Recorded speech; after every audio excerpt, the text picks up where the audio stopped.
বামফ্রন্টের 25তম জেলা সম্মেলন অর্থাৎ প্রকাশ্য সমাবেশ পূর্ব মেদিনীপুরের পাঁশকুড়ার পিডব্লিউডি মাঠে উপস্থিত আছেন মোহাম্মদ সেলিম, সুজন চক্রবর্তী সহ একাধিক বামফ্রন্টের নেতৃত্বরা। জেলার বিভিন্ন প্রান্ত থেকে পাঁশকুড়ার বর্ণাঢ্য সহযোগে বিশাল মিছিল সহকারে এই সভায় উপস্থিত হয় বামফ্রন্ট কর্মী সমর্থকেরা।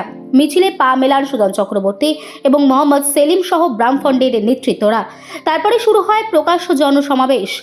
সমাবেশ মঞ্চের নাম দেওয়া হয়েছে অভয়া মঞ্চ। এই মদন মিত্র কি বলছে, কল্যাণ বন্দ্যোপাধ্যায় কি বলছে, তৃণমূলের সব কি এই দুদিনের শিশু নাকি এরা? কবির সুমন এমপি, মনে আছে সেই ভিডিওটা? খাও খাও খাও, খাবার জন্য তৃণমূল। মুর্শিদাবাদের ব্লকের সভাপতি অভিযোগ করলো লিখিতভাবে যে এমএলএ পোস্ট দিচ্ছে টাকা নিয়ে।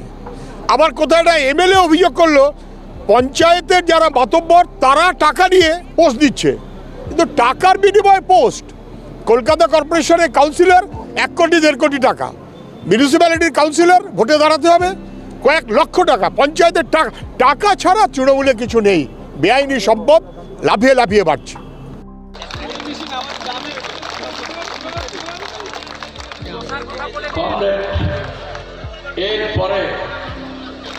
এরপরে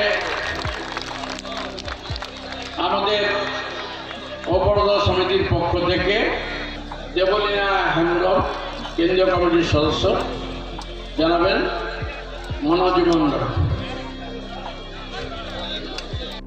তীব্র বেকারি, ভয়ঙ্কর মূল্যবৃদ্ধি, শ্রমজীবী মানুষের জীবন জীবিকার উপরে আক্রমণ, অতীতে কোনোদিন আমরা সম্মুখীন।